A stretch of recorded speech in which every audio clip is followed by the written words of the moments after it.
रक्षाबंधन अर्थात रक्षा सुत्तंग दिवसंग का त्रिपिटक की सुरक्षा के संदर्भ में एक महत्वपूर्ण ऐतिहासिक और धार्मिक महत्व है, खासकर श्रीलंका के बौद्ध इतिहास में। यह घटना पहली शताब्दी ईसा पूर्व में हुई थी, जब त्रिपिटक को पहली बार लिखित रूप में संगठित किया गया था।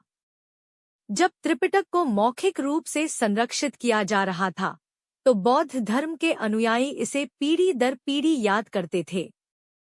परंतु समय के साथ बौद्ध धर्म के अनुयायियों की संख्या कम होने लगी और त्रिपिटक की सुरक्षा को लेकर चिंता बढ़ने लगी। इसी समय श्रीलंका में एक महत्वपूर्ण घटना घटी। श्रीलंका में त्रिपिटक की सुरक्षा। श्रीलंका में एक भिक्षु समुदाय ने महसूस किया कि अगर त्रिपिटक को लिखित रूप में संरक्षित नहीं किया गया तो भविष्य में इसे खोने का खतरा हो सकता है। इसलिए उन्होंने इसे ताड़ के पत्तों पर लिखने का निर्णय लिया।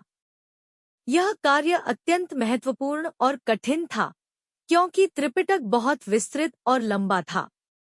रक्षाबंधन का संबंध इस संदर्भ में आता है कि जब त्रिपिटक को लिखित रूप में संरक्षित किया गया, तो इसे आंतरिक और बाहरी खतरों से बचाने के लिए भिक्षुओं ने इसे एक विशेष विधि से सुरक्षित रखा। इसमें भिक्षु ताड़ के पत्तों पर लिखे गए त्रिपिटक को एक साथ बांधकर सुरक्षित रखते थे और इसे धार्मिक अनुष्ठानों और संस्कारों के माध्यम से संरक्षित करते थे।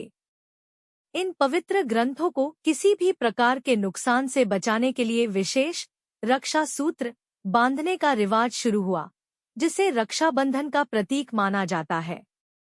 रक्षाबंधन का यह प्रतीक बौद्ध धर्म में त्रिपिटक की सुरक्षा के लिए की गई उस महती कोशिश का प्रतीक है, जिसमें भिक्षुओं ने बौद्ध धर्म के मूल सिद्धांतों और शिक्षाओं को संरक्षित करने के लिए हर संभव प्रयास किया। आज भी त्रिपिटक को बहुत ही आदर और सुरक्षा के साथ रखा जाता है और रक्षाबंधन का यह अनुष्ठान श्रीलंका और अन्य बौद्ध देशों में धार्मिक और सांस्कृतिक विरासत के रूप में मनाया जाता है।